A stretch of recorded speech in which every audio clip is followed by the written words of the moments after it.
So guys अभी हम चल रहे हैं, हमारे गांव से एक दूसरा गांव पड़ता है गुना, जहां हमारी बाजी रहती हैं। तो मैंने कहा चलो पैदल पैदल चलते हैं। और पैदल चलने में बड़ा मज़ा आता है भाई। मतलब मुझे पैदल चलने की मैं कह सकता हूँ कि मुझे बहुत ज़्यादा आदत है। तो छोटे छोटे जो डिस्टेंस होते हैं मैं पैदल ही तय कर लेता हूँ। हालांकि वैसे सुबह भी मेरा जो वॉक रहती है अप्रॉक्स लगभग 7 से 8 किलोमीटर रहती है, जो अभी नहीं हो रही है, अभी बंद पड़ी है इस टाइम, क्योंकि अभी ठंड का महीना गुजरा है और बहुत ज़्यादा ख़तरनाक ठंड थी भाई, ज़बरदस्त वाली। तो ये ठंड देखी थी हमने लगभग 5 साल के अंदर, इतनी ज़्यादा ठंड तो कभी नहीं थी जितनी इस बार पड़ी है।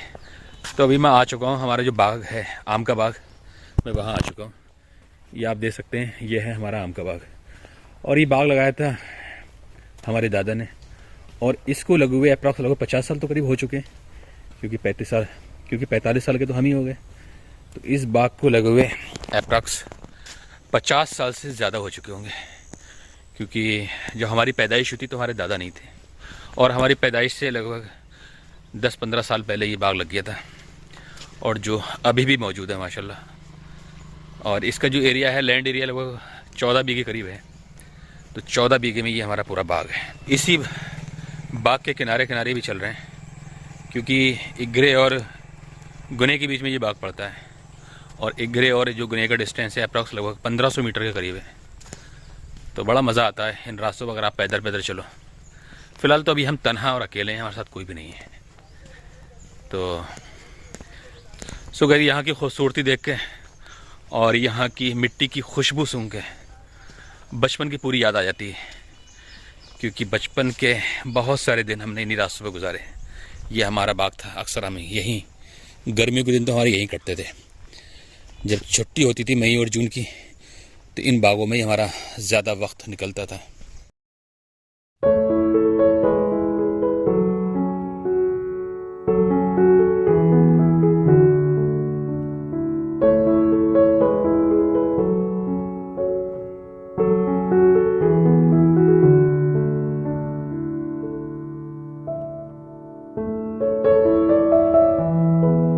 आजकल ना इलेक्ट्रिक जो गाड़ियाँ हैं, स्कूटी, उनका बड़ा क्रेज़ हो गया है।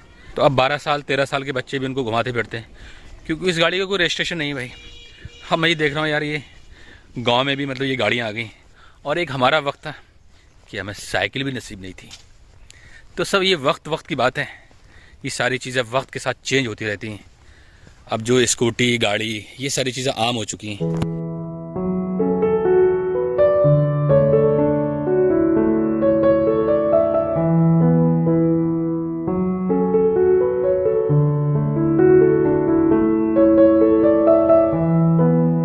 सो गाइस जैसे जैसे टाइम बीत रहा है ना, तो हर चीज़ में अपग्रेड हो रहा है।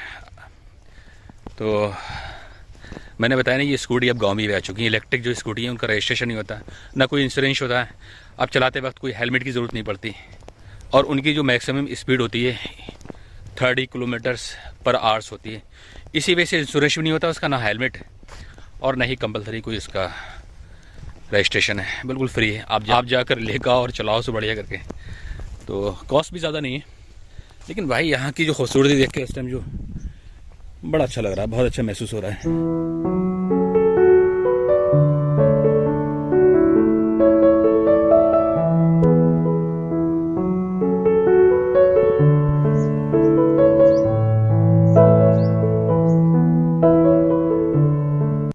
सो गाइस पोजीशन ये है कि जब हम छोटे थे, बच्चे थे, तो हमने कभी ज़िंदगी में सोचा भी नहीं था यार हमारे दिन हमारे पास नहीं रहेंगे।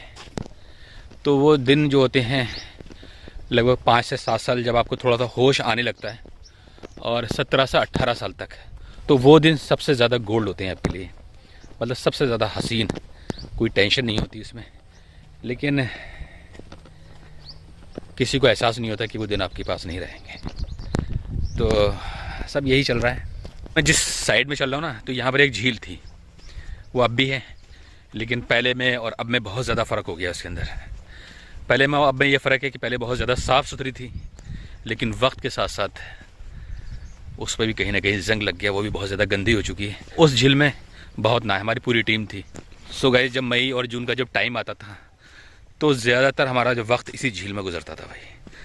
और यहाँ तक जाने के बाद बड़ी तुड़ाई होती थी घर पे, और तुड़ाई होने के बाद भी नहीं मानते थे। आना यहीं था। तो उस टाइम बहुत ज़्यादा प्रेशर रहता था कि आप बाहर नहीं निकलेंगे घर से, आप किसी झील में नहाने नहीं जाएंगे, आप जंगल में ज़्यादा नहीं घूमेंगे। सो गाइस, आज हमें महसूस होता है कि हमारे फादर उस टाइम जो हमारे पास सख्ती करते थे वो सही करते थे, क्योंकि वही सख्ती अब हम अपने बच्चों को भी करते हैं। उस टाइम तो वो निकलने दिया करते थे बाहर, लेकिन आज की डेट में हम अपने बच्चों को बिल्कुल बाहर नहीं निकले देते। ये फ़र्क है। तो ऐसा नहीं है कि मतलब हमारे माँ बाप ने ही हमारे ऊपर सख्ती करी, हमारे बच्चे हम भी उनके ऊपर सख्ती कर रहे हैं। गाइस, अभी मैं जिस झील के बारे में आपसे जिक्र कर रहा था वो यही झील है। इसे हम पहले कुंडा बोलते थे, और आगे एक लोहे का पाइप भी है यहाँ पर, जो जिससे हम होकर गुजरते थे। वही एक मात्र सहारा था यहाँ से निकलने का, क्योंकि पूरी नदी है और यहाँ से निकलने का जो पुल मैं जिस पे चल रहा हूँ, ये पुल नहीं था उस टाइम। नाम उस जगह का, उस पाइप का नाम हमने पुलसरात रखा था कि पुलसरात से होकर निकलेंगे। और कई बार जब हमारा बैलेंस बिगड़ता था तो धाड़ से हम नदी में आकर नीचे करते थे। हालांकि वो इतनी गहरी नहीं थी, आराम से बाहर निकल सकते थे, लेकिन पानी फिर भी ज़्यादा था उसके अंदर। और लेकिन अब जो है ना बिल्कुल सूख चुकी है, ये खाली है बिल्कुल। उस टाइम ऐसा नहीं था, बिल्कुल भरी रहती थी। और बहुत नहाए यार यहाँ पर, बहुत ज़्यादा मस्ती की है, बहुत सारा बचपन हमने यहीं गुजारा। तो ये सारे जो मज़े हमने किए ना 18-19 साल तक किए। उसके बाद थोड़ी सी समझदारी आ गई, और जैसे जैसे समझदारी आ गई और वैसे वैसे क्या होता है, जिम्मेदारी आने लगी। और जैसे जैसे समझदारी आई तो चीज़ें धीरे धीरे ख़त्म होने लगी। आप अपनी परेशानियों में, फैमिली में, उलझनों में, जिम्मेदारी में उलझते चले गए। तो ये सारी चीज़ें एक नेचुरल होता है, एक नेचुरल वे की तरह होता है। तो जैसे जैसे आप बड़े होते हैं तो धीरे धीरे जो आपका जो बचपना होता है वो धीरे धीरे ख़त्म होता रहता है, और 17 से 18 साल तक बिल्कुल एकदम फिनिश हो जाता है। उसके बाद अपने कारोबार में, अपनी फैमिली में, और जो आपको ज़िम्मेदारी मिलती हैं उन पर आप मसरूफ़ हो जाते हैं, तो वो सारी चीज़ें ख़त्म हो जाती हैं धीरे धीरे। तो गाइस, जब भी मैं यहाँ आता हूँ फुल्ली तरीके से एंजॉय करता हूँ भाई। मैं अपनी लाइफ को तो फुल्ली तरीके से एंजॉय करता हूँ। मतलब जो भी ज़िंदगी हमें मिली है, खुदा ने दी है ना, तो उस पर हमें शुक्राना अदा करें। जैसे भी दी है और जिस कंडीशन में भी दी है, हर हाल में हमें शुक्र अदा करना चाहिए अल्लाह ने, कि अल्लाह ने हमें करोड़ों लोगों में बेहतर बनाया है वाकई। और ये सारी चीज़ें हमें देखने के लिए नसीब हुई हैं, खुदा ने हमें आँखें दी हैं, सोचने के लिए हमें दिमाग दिया है, और महसूस करने के लिए हमें दिल दिया है। तो हर चीज़ का, उस रब का आप जितना ज़्यादा शुक्र अदा करें वो कम है। मतलब ये ब्यूटी, इसे आप देख सकते हैं, ये खूबसूरती सबको नसीब नहीं होती, ब्लाइंड लोगों को ये नसीब नहीं होती। तो अल्लाह ने हमें आंखें दी हैं देखने के लिए, तो उस रब का हम जितना ज़्यादा शुक्र अदा करें वो कम है। सो गाइस, मैं आपसे यही कह सकता हूँ कि ज़िंदगी आपके पास जितनी भी है तो उसे फुल्ली तरीके से एंजॉय करो। बाकी तो चीज़ें तो ना वो तो चलती रहेंगी ऐसे। आप कितना ही कुछ कर लो ना, ज़िंदगी में टेंशन तो हमेशा बने रहेंगे, लेकिन अपनी तरफ से बेस्ट कोशिश करते रहो। जो जिम्मेदारी आपको मिली वो पूरी करते रहो, और ज़िंदगी को मज़े करो, एंजॉय करो। यही ज़िंदगी का नाम है। चलिए चलते हैं यार।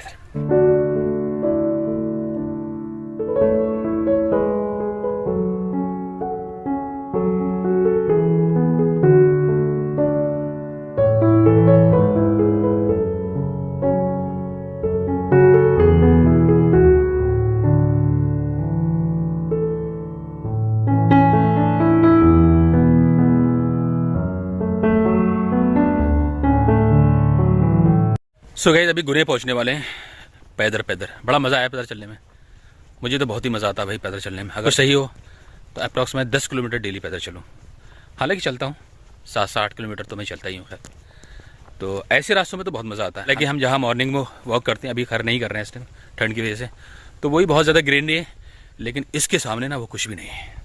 ये अल्टीमेट है वाकई, ये बहुत ज़्यादा खूबसूरत है। तो क्योंकि बहुत सारी यादें जुड़ी हैं, हमारा गाँव है, तो जाहिर सी बात है यहाँ का और वहाँ का कंपैरिजन तो नहीं किया जा सकता। ये बहुत ज़्यादा खूबसूरत है अपने आप में।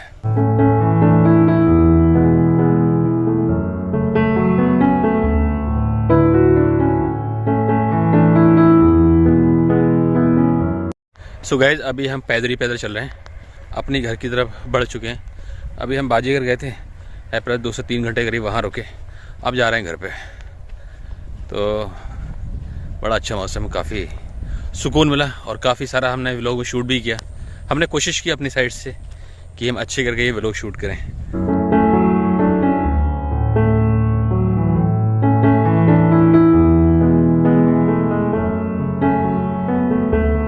इसके बारे में जितनी भी बातें मैं आपसे करूं, शायद मेरे पास शब्द कम रह जाएंगे, लेकिन इसकी खूबसूरती बयां नहीं होगी।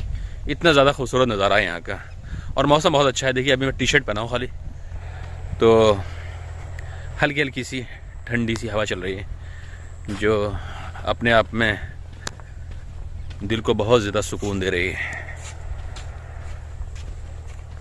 तो अभी आगे भी शूट करेंगे। तो फिलहाल तो गाइस ये व्लॉग अभी हम यहीं एंड करते हैं। आई होप ये व्लॉग आपको ज़रूर पसंद आया होगा। अगर पसंद आए तो हमारी वीडियो को लाइक कर दें और हमारे चैनल को सब्सक्राइब कर लें। अपना ख्याल रखें और अपनी फैमिली का ज़रूर ख्याल रखें, ये बहुत ज़रूरी है। अलविदा।